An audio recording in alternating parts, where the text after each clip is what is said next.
challenge for the number one ranking. I know this season you can argue that Chingalan were pretty close to making it a season-long run, but actually when you look at how long the challenge was live for, it wasn't actually that much longer than Stupandineno's run. It's too big of a gap from a points perspective, and they are just too good for anyone to really challenge them. So I actually think that he's going to continue to play really, really well, and I think he's going to play really good matches against the top pairs and even against Boyan Tapia. My bigger worry is probably whether Galan can sustain that level of winners to challenge a pair where both Boyan Tapia can generate 30 plus winners pretty much every game. Hi everyone, and welcome to the Padel Pod, your weekly podcast covering professional padel, presented by Hugo and Gons. We're on to episode 83, and as always, I'm joined by my co-host Hugo here today. Hugo, it's great to have you on. How are you doing? I struggle to say that I'm very well, as I normally say, and that's due to the fact that, as well, our viewers and our followers won't know, but last weekend was the big man's, i.e. Gonz's stag do, because he is getting married in September. So congratulations to him. Thank you. We had a massive weekend over in Lisbon. And yes, just to summarize, I still think I probably have more beer in my body than I have blood or water. So yeah, still struggling. And as you can see, Gonz has a pretty croaky voice as well. So yeah. We're only here because we love you guys and because we love paddle. Otherwise, I'd probably be sleeping by now. Yeah, exactly. I apologize firsthand for the voice. Maybe what you guys can do is just mute me, and when Hugo speaks, you can listen to him, because in any case, he probably has more interesting things to say than I do. But it was a lot of fun. Thank you very much for organizing, Hugo. It was great to have the guys out as well. I did not expect it at all. They picked me up from work, and yeah, I think from what you can hear, it was a pretty heavy weekend. I'm not sure we should go into many other things because they probably shouldn't be spoken about in public in any case, but let's just leave it at it was a lot of fun. But I'm also very glad to be back and not drinking for, the next couple of 3 months or something like that. Yeah, I'm thinking that as well. And yeah, potentially, who knows, we could make the cover of this episode, maybe just share one of the photos of your outfit last weekend. Right, yeah. You know what? It might get a ton of views, so it might be worth it. I feel like it might go like twice as many views as we normally get, or maybe about half as many. So it's a risky play. If it gets twice as many, then, maybe we have to think about what we're doing here and record some stag do's or something like that. Yeah, definitely. But yeah, very excited to be here because, wow, I can't believe that the season is about to start. It almost feels like it didn't finish that long ago last season. Yeah. It's been a huge break, almost 2 months, but actually it's gone by quite fast, probably because we're having fun, because we're good lads. But also, I guess there's been a few exhibition tournaments with the Hexagon Cup, the Reserve Cup at the start of the season, Christmas in between. So it's gone by pretty fast, and I can't wait for this the first tournament of the season, which is taking place in Riyadh in Saudi Arabia. It's a P1. It's quite an important tournament, really, regarding points. And yeah, in a couple of days, we'll have the top seeds making their debut. So very excited to watch it and very excited to chat about our predictions for this season, if I'm not mistaken, Gons? Yeah, exactly. To be fair, at the time of recording, which we are doing on a Monday, the tournament has actually started. Like, the main draw has started today. So yeah, I'm sure everyone will be aware of it and will be watching it. But as we normally do before the season starts, we do love to give our predictions. And we're going to follow a very similar format to what we had last year. I think it's also going to be quite a maybe fun time to bring up some of the pretty terrible predictions that we had in the previous year. There were some that actually quite decent, more from your side than mine. But it will be fun regardless. And we'll see, I guess, as well next year how we do compare. Well, how we do this year, and hopefully it's hopefully we make progress. Can't wait to get started. So yeah, what's the first question, Gons? I guess you're leading as we normally do. Sure. So the first question will probably the main question. Who do you think will end the year as the number one pair in Premier Padel 2025 season? Well, I'm going to go with the same answer as I gave last season. And luckily, this is probably the only one I got right. So hooray. But yeah, I'm going with Goya and Dabia. I just don't see them really having a long-term, i.e. season-long challenge for the number one ranking. I know this season you can argue that Chingalan were pretty close to making it a season-long run.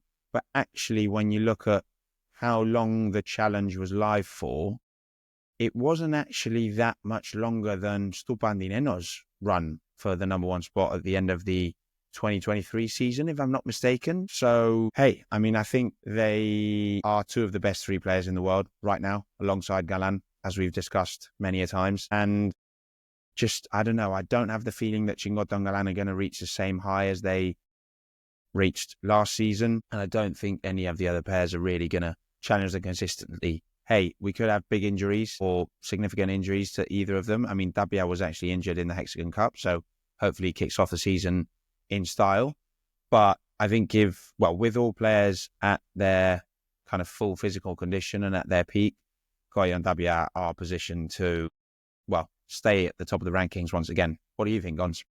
Yeah, so I mean, I'm gonna learn from my mistakes, and I'm gonna go with Koyan Tapi as well. I mean, last year I remember I said Lebron and Galan, and I think that had a lifespan of about a week because they split literally after the second tournament or something like that. So I mean, as you mentioned, Koyan Tapi, they are just clearly the best two players. Well, two out of the top three players in the world.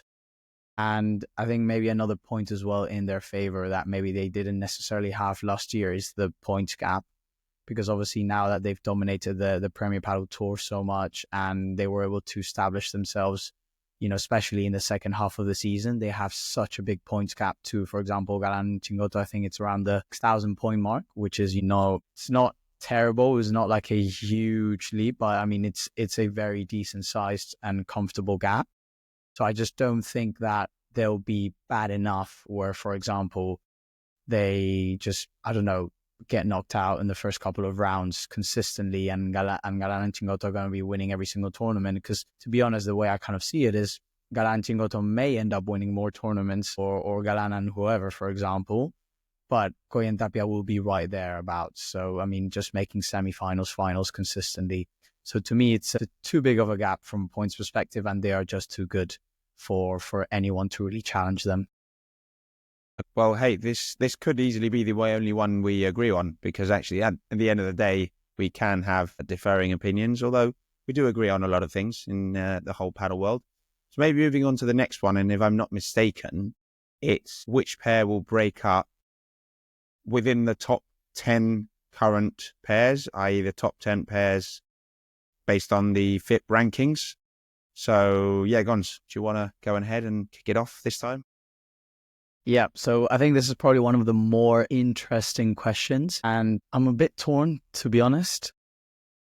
But if I think that it actually will be Chingoto and Galan, and I just think that Galan is probably going to get to a point where he probably thinks that he needs an extra push or extra support to be able to beat Koy and Tapia, and I don't think that they'll be able to beat Koy and Tapia consistently in the first couple of months.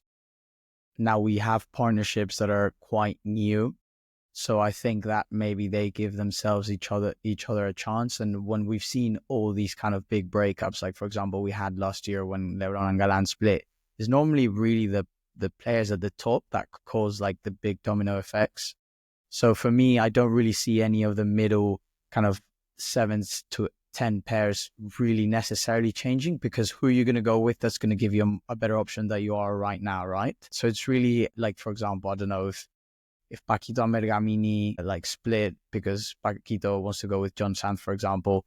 I just see that more as I don't necessarily see that as a massive upgrade necessarily.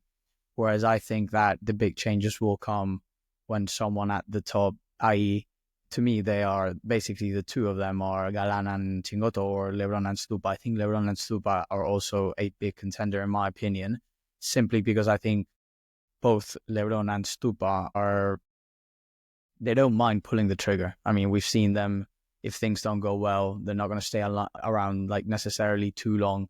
So I could see them as well making a change, but I'm going to go with Chingo Tongalan.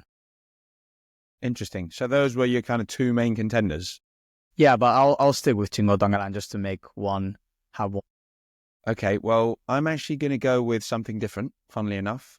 And I totally get your point. I mean, we've spoken about this a lot offline. I do think Chingo Tongalan risked not reaching the highs of last season and then actually deciding, hey, this is only going downhill and we've got to look for something different. I do see, I mean, based on the Reserve Cup, the Hexagon Cup, where Chingoto was actually voted the best player of the tournament, I think he's playing the best paddle of his career and he's continued the end of last season's form. So I actually think that he's going to continue to play really, really well. And I think he's going to play really good matches against the top pairs and even against Coello and Tapia. My bigger worry is probably whether Galan can sustain that level of winners to challenge a pair where both Coello and Tapia can generate 30 plus winners pretty much every game. That's my bigger worry. If he sees that Chingoto can't do that, even if he's playing well, it's whether he says, hey, I've got to go with someone else who's more aggressive, whether that's Yanguas, whether that's Lebron, or whether that's some other forehand player. I don't know, but that could create this whole kind of explosion, which would lead down to more pair changes further down the ladder. And I do agree with your point with Lebron Stupa. However, I have two other options in mind. I'm going to say both and I'm going to stick with one, but I think Cardona and Elsborger is the pair that I least like at the top 10 because I just think that they're too similar, they're too young, they're both quite hot-headed, and I don't see them fitting. I think pairs normally triumph when they're quite different, when players have quite different personalities, when they have quite different game styles, and I just think Cardona and Elsborger are basically the same player, but on different sides of the court. So I just don't see them doing very well together. And my other shout, surprisingly, is Paquito Bergamini. And this is because I think Paquito is a very attractive option for quite a lot of forehand players. And I think he still has something to say when playing against the top players and top pairs. I could see a return with Dineno at some point. I could see them calling each other, depending on the situation. I could see him maybe even teaming up with John Santh, who is a lefty and could help him in these kind of latter years in his career. Maybe even Yanguas, who he hasn't really played with for an extended period. I think he did have a couple of tournaments with him back in the day. So I just think there's a lot of forehand players that he hasn't played with, and I could see him be an option if something doesn't go well further up the ladder. Because obviously all these pairs, as I mentioned, say Dineno Garrido, say Yanguas Coqui Nieto, even John Sanz and Momo Gonzalez are all ranked above Paquito, and Paquito still has quite a lot of... So that's kind of why I think that could be the case. So, hey, I'm just going to go for it. I'm going to say Paquito Bergamini. Yeah, interesting one. Nice. Next up? So next up, I think we've got will there be any tournament winners, I guess, outside of the players that currently make up the top three pairs? And who will they be? I guess what we will want it to do here is, instead of focusing on the pairs necessarily winning tournaments outside the top three, more around the players, because obviously I guess it implies that if we were trying to get to the pairs, we're also implying that they're going to stick together. And we know how paddle works. And you could be saying one partnership and then a week later they could be done for the season. So I think it's more interesting to think about, will there be any kind of players that will win tournaments outside the current top three pairs, and who will they be? So Hugo, I'll leave it up to you. Nice. Well, I was actually really interested when thinking about this one. I really like this question, and I've gone with two. Let's keep in mind that Tapia, Coello, Chingoto, Galan, Lebron, and Stupa are not pickable. So I've gone for two: Mike Yanguas and Martin Dineno. Now, my reasoning behind this is because I think if Chin Galan were to split, they are Galan's best options on the forehand side of the court. I think Yanguas is probably his best option. He could even be within the top three and forehand players in the world right now, alongside Coello and Chingoto. So given that I think that split could happen between Chin Galan, and given that I think Galan could pick up the phone and call Yanguas, I see him winning the tournament with Galan, definitely. And even if that didn't happen, I just think Yanguas is a very attractive prospect for all top backhand players. He is as I said, one of the best players in the world currently. And even with Coqui Nieto, I think they're going to do surprisingly well. I really think that they're going to cause some upsets. So, hey, and they can benefit from the fact that right now they're seeded fourth. So they don't face the top three pairs until the semi-finals at the earliest. And then Dineno, to be honest, similar rationale. I just think that if Chingalan split, Galan will either call Dineno or Yanguas. I don't really see him calling anyone else. So if that were to be the case, I think Dineno could very much challenge for trophies next to Galan. And I do like Dineno Garrido on paper. I think they could cause some upsets. I think they match really well. I think Dineno has teamed up with a Garrido that's in his best moment in terms of his, level throughout his career. So, hey, I'm going to give him a vote and say he can do it. What about you, Gons? So actually, I've gone for the same in players, and I guess very similar rationale to you in terms of just both being extremely attractive options on the forehand side.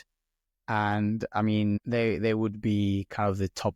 I think they would be top candidates for any really good kind of left-sided player. And they also both have very good amount of points. So again, from an attractive point of view, it's kind of not, or it's just very easy or kind of attractive to pair up with any of them. And they are both still really, really good players. Obviously, Yanguas has had an incredible development. He already won a tournament. I mean, they both won tournaments last season as well. So I mean, I think for that one, I'm pretty sure about. And I think, for example, thinking about potentially if Chingoto and Galan split, either of them, even Dineno, I think could be interesting for Galan. Or if Paquito splits with Bergamini, I think that could also be super interesting for Paquito. So I just think that they will have a lot of options and a lot of good options, and they're already pretty decent players. So I think that's kind of why I've gone for them. Maybe before moving to the next question, actually quite funny because I was listening to our older episode that we did on this, and you actually had an incredible shout. You said for last year, Coqui and John. So that's a pretty epic one because they obviously won one of the Bordeaux P2s and they also won the Masters final at the end and they stuck together. So, I mean, that's a pretty decent shout. Wow. I mean, A, I didn't remember that. B, I almost feel like I've been a bit of a fraud because throughout the season, I've probably been less supportive of Coqui and John than you have. Maybe because I thought they weren't going to actually end up winning a Master final or, I mean, I could see them winning a P2 without any of the top pairs. But yeah, hey, I'm pretty amazed. Who did you go for, out of curiosity? Who did I go for? I think I actually went for Paquito and Sanyo. Yeah, I mean, to be fair, it could have happened. They were seated at the top. They were both playing well. I think it was that LeBron calling Paquito and that not working. Yeah, of course. Yeah. Yeah. No. So yeah, I mean, and I think as well, I mean, we've clearly seen there's an element of there's clearly tournaments that the top players are not going to play, right? Like the P2. So that will be a chance for potentially if Coqui and Yanguas play, that would be a really good chance for them to win tournaments. And we've seen history. I think we have now enough evidence that okay, sure, maybe 80 to 90% of the tournaments are won by your top three, but there will be tournaments that are not going to be won by Goyen Tapia, Chingoto, Galan, etc.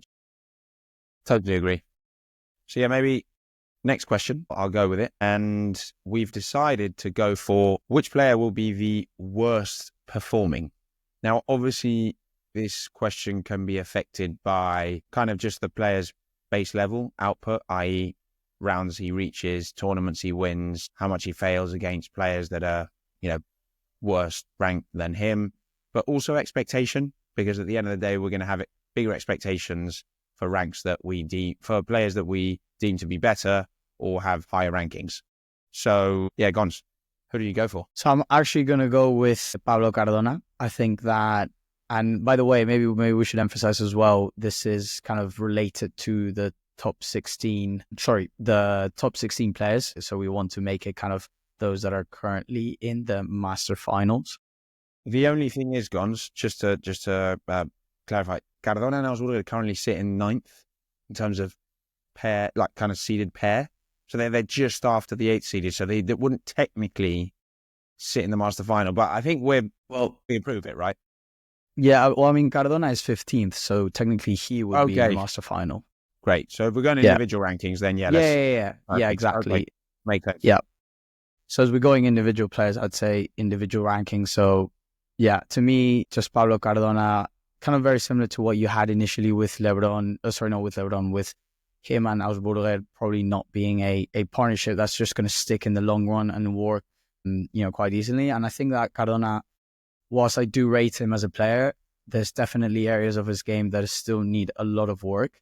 And it almost feels like he's I don't want to say like a one-trick pony because it sounds a bit disrespectful, obviously, but it just feels like he's on the offense. And even offensively, sometimes, even though he's got that capability to generate a ton of winners, he's not as efficient as he should be. And he probably tries to smash sometimes, I think, too much than what like the match requires. And you can clearly see as well that in many occasions in break points or in kind of tight, important points, that there's a lot of pressure. He's the one that's being targeted and he's the one that kind of players go after. And from a mental standpoint, I feel like he probably still needs to work a bit more on his game. And I just feel like he probably has after being paired up with Ausburger, I also don't see a lot of paths for him to being kind of going back to a player like Paquito's level that he had that partnership with.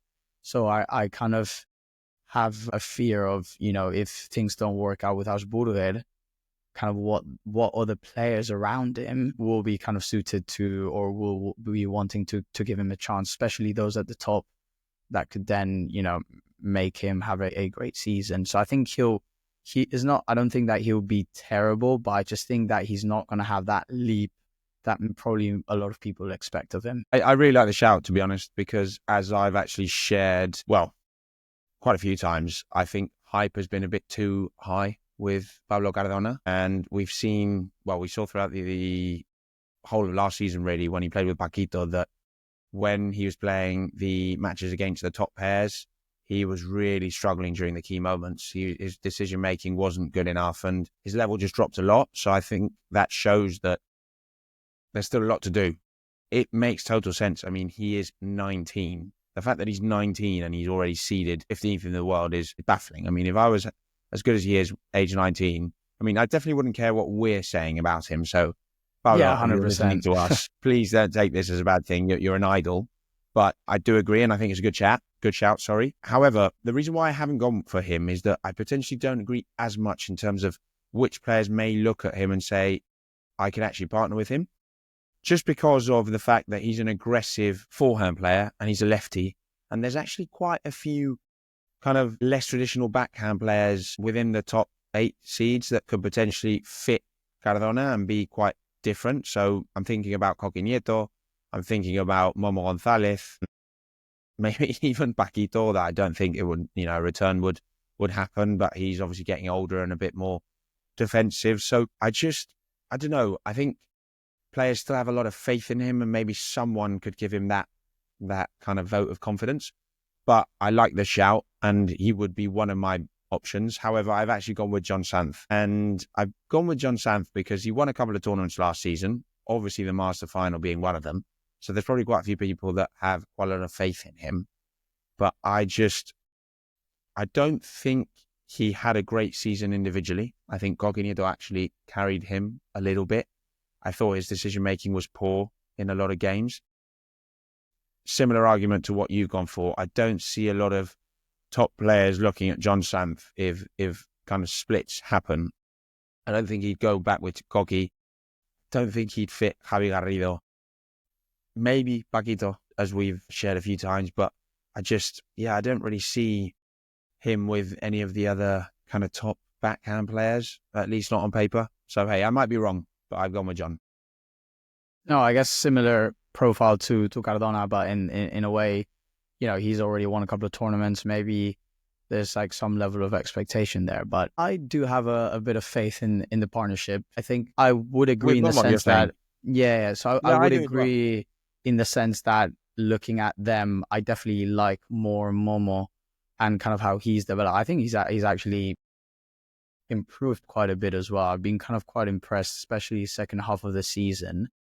But, potentially John Santh just adds that little extra X factor, extra offensive prowess that Momo needs.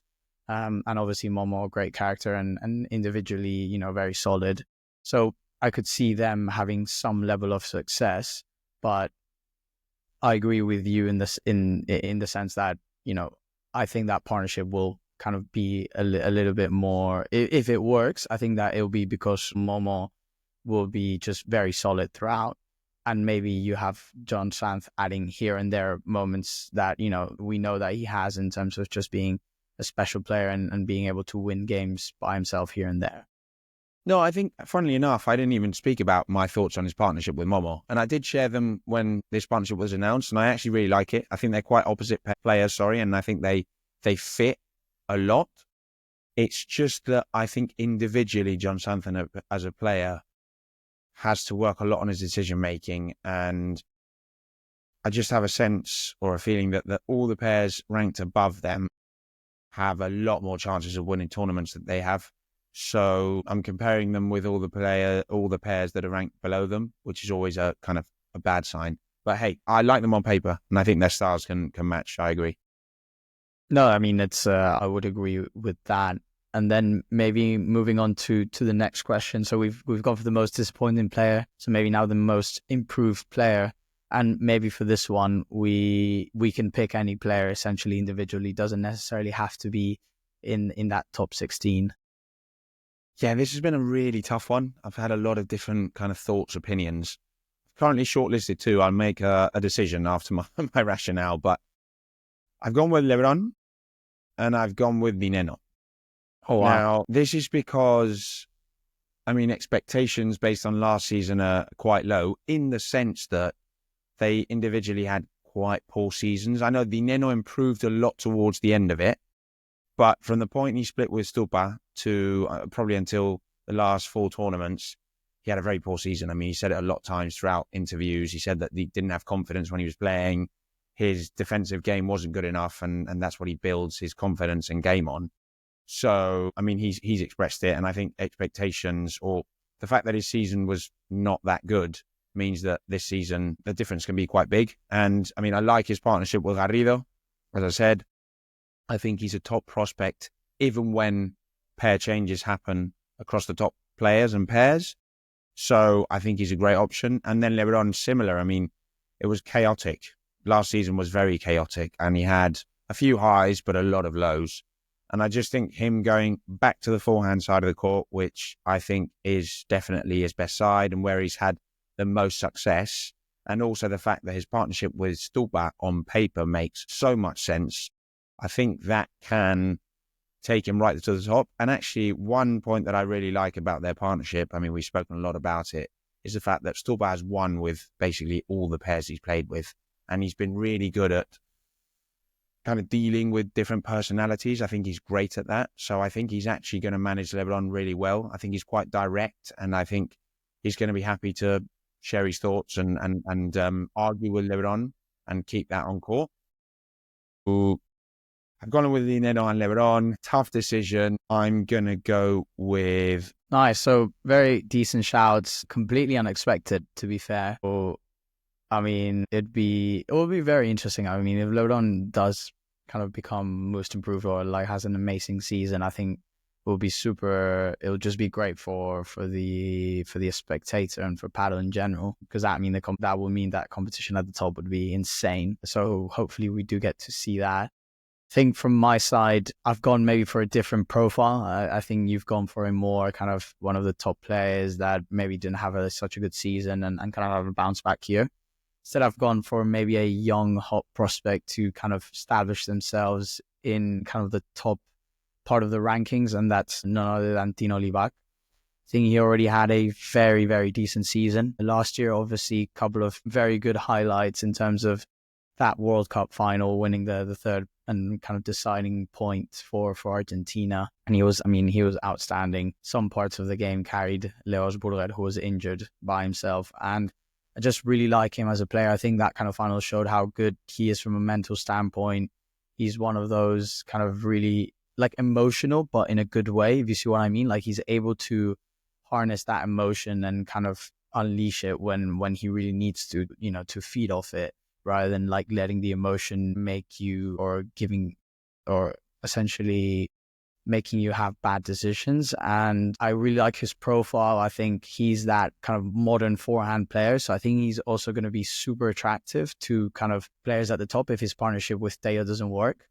And on the other hand, I think that if his partnership with Teo works, I think they have a super high ceiling. If we get that Teo back, and I think they could be really interesting. And right now, in terms of rankings, he's sitting quite low. So he's like 30 something. So I could really see him kind of making that Masters final, which I think would be incredible for him next year. And I don't think he'll have that leap that, for example, Yanguas had this season, right? Where he all of a sudden is a top 5 player and winning tournaments. But I think he'll have a season where the next season you're like, okay, this guy maybe can now, you're thinking about him potentially being able to win titles. So yeah, Dino Livac for me. I mean, it's a top shout. He was one of my other options, and one of those options that I was thinking in terms of, lower down the rankings, not going for maybe an underperforming 2024 prospect. But yeah, I love Dino Livac. I think he's one of the forehand players that will mark the future of paddle. So I very much agree. And then the last question that we want to end the episode with is, who do you think the MVP of the season will be? So Hugo, I'll leave it up to you. I mean, I've gone with Dabia, to be honest. The thing is that he's actually been voted the MVP of last season and the season before. So actually 2023 and 2024. Even though some people would argue that Coelho was the best player last season, others could even argue that Galan was the best player last season. But I just think that, yeah, when I try to think objectively of who I think can be the key man for the key moments, Tapia just always manages to be the key man. I mean, I know Coelho was sensational towards the end of the year, winning that cross-court battle against Chingoto, and Tapia perhaps was at a slightly lower level. But even in those matches when it was kind of 30-all or break point against Coelho and Tapia, and there was a high ball and a tough smash, it was Tapia taking the risk. And most times he was doing the right thing. Let's not forget that alongside Chingoto, they beat Lebron Galan in that match that would have meant the World Cup would have gone to Spain. And I just think, yeah, in the key moments, he always delivers. And Coelho slightly underperformed in some key moments. I mean, this is talking or comparing both of them between them. So that's why I've gone with Tapia. Gons? Yeah, I mean, it's either, obviously, I think between Coelho and Tapia are the main shouts, but I've gone with Coelho. I think maybe part of the reasoning is not necessarily related to the game so much, but more on the fact that Tapia's had already 2 MVPs. Will there be a kind of, if Coelho has a similar season that he did last year, or, their numbers, I think, are going to be quite similar. Will there be an element of, okay, we've given it to Tapia now so many times, at least let Coelho have one. So maybe I'm banking on that happening. But I mean, I just think that the form that he showed last year, especially the second half, was absolutely outstanding. I mean, I think we spoke about it and we both agree that he was kind of the MVP of that part of the season. And I think he had a very good shout to become just the MVP of the season as a whole. So I expect him to kind of carry that, because I've actually been listening to him having some interviews. He actually had one very recently where he was sitting down with Bella, and you can just feel how important this is for him, how mentally I just feel like he's a competitive animal. And I think that he really want to show everyone that, I can also kind of carry the partnership, and it's not just the Tapia show. So I'm going to go with Coelho. Nice. If I'm not mistaken, I definitely went with Tapia last season, right? Yeah. I assume, given that you went with Lebron Galan, you went with Galan. I did go with Galan, yes. Makes sense. And just to finish off the episode, because I'm quite curious, for the previous question, the most improved player, do you know who we went for? That's a great point. I can't remember, actually. Yeah, that'd be interesting to maybe we can share it at the start of, during the start of the next episode, if people are interested, maybe just to kick off. Yeah, no, for sure. I think it will be interesting to see. But yeah, I can't remember. I heard it this morning, but I just can't remember. I didn't write it down or anything. Nice, makes sense. I mean, yeah, we've gone for slightly different shouts across most questions, so I guess we'll see at the end of the season. I mean, I bet you Coelho and Tapia split within 4 weeks, and it all goes tits up. Yeah. hopefully that's not the case. But yeah, who knows? I mean, some chaps in there that are definitely going to be, by the first week of the tournament, they're going to be, done. One. Yeah, agreed. But yeah, I do hope that everyone enjoyed. Obviously, please do leave your thoughts as well, and your predictions. Would be very curious to see it, to hear and kind of read what everyone thinks as well, and kind of how they think or how you guys think the 2025 season will go. But yeah, that's it from me. And as always, Hugo, it's been an absolute pleasure. Likewise, Gons. Enjoy your evening, chill out, and rest up. Cheers, guys. Have a good week. Oh yes.